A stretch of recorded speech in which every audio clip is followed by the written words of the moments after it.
Hello, I'm Marianne Diechler, and I am the founder of Wreaths with a Reason. I'm often asked two questions.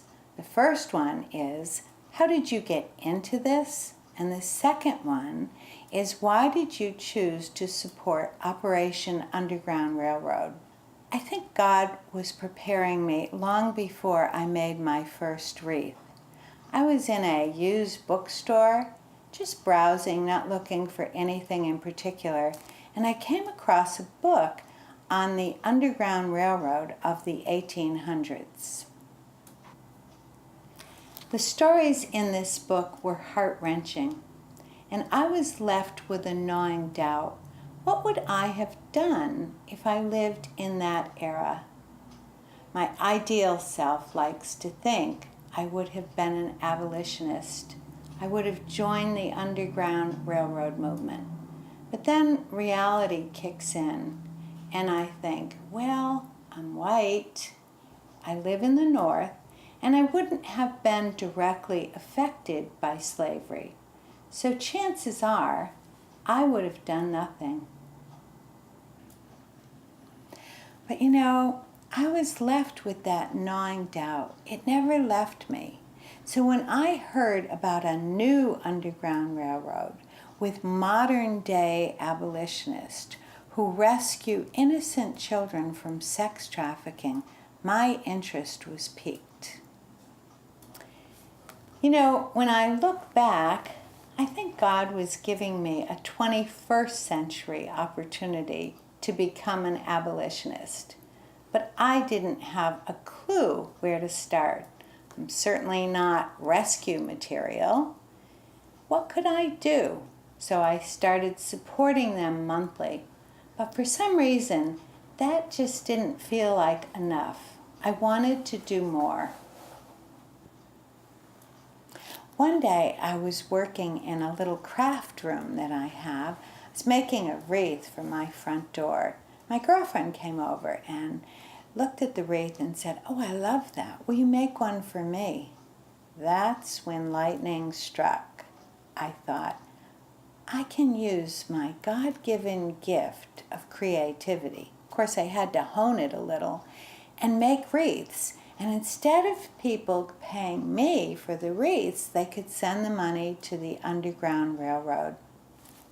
At first, I was selling 1 or 2 wreaths a month.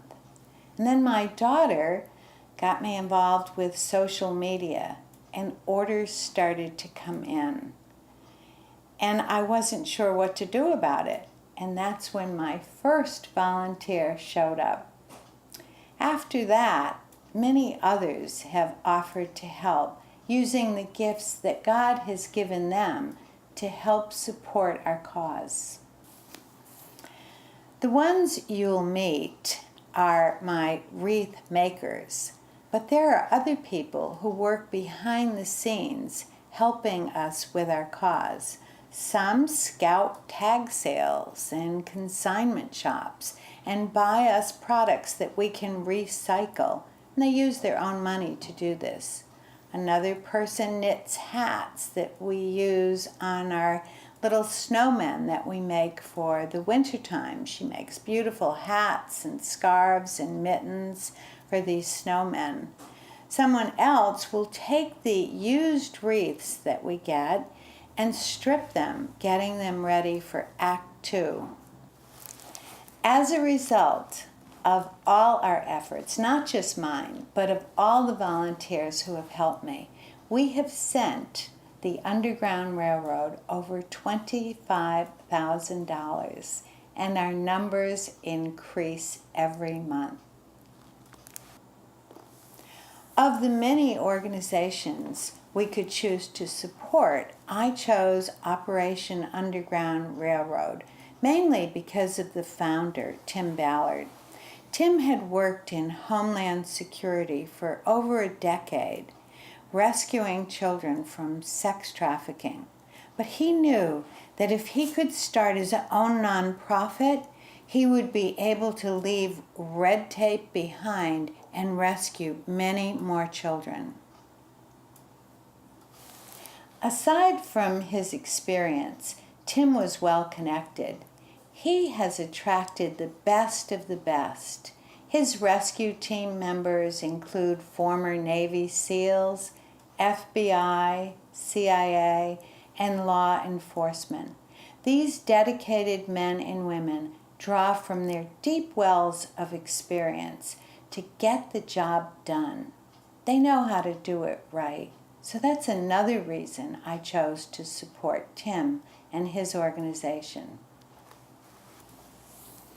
Lastly, I'd like to read to you the promise that they wrote. It says, "To the children who we pray for daily, we say, your long night is coming to an end. Hold on, we are on our way. And to those captors and perpetrators, even you monsters who dare offend God's precious children, we declare to you, be afraid. We are coming for you." That's an organization I want to support. And this is a portion of our workshop. As you can see, we have quite a few supplies, and we try to organize them by color and season as well. But it's a daunting task to keep it organized. And now I'd like you to meet one of my volunteers. This is Maxine. Maxine, what are you working on today? Well, I am multitasking, as I know you love. I do. And I am preparing a wreath to be shipped to Michigan. Excellent. What else are you doing? I'm also gathering some items so I can take them home and create 2 beautiful new creations for us. Great. You know, these women are so dedicated. It's not uncommon for them to take 2, sometimes 3 bags home and make wreaths for us. On Monday, when they return them, I try to post them on Facebook by Tuesday. So check out our Facebook page. And now I'd like you to meet Kathy, who's in another portion of our workshop. Kathy, tell us about this. It's beautiful. This was a custom order that came in on Monday for a woman who wanted to change her colors Oh, I for love a table it. arrangement. She is going to love that. And you're a multitasker too, so what are you going to be doing next? Next, I'll be gathering supplies to increase our inventory for the craft fairs that are coming up. That's right. Okay. Well, we have 2 craft fairs every year that we do. One is in Agawam and the other is in Longmeadow. We also do 3 backyard events where we sell our wreaths right here in our backyard. That's a fun time. You have to check our website out for the dates for 2018. Before I close, I'd like to share a story with you. This is a true story, and it's about the chief of police in a small California town. He wasn't aware that there was a sex trafficking problem in his town.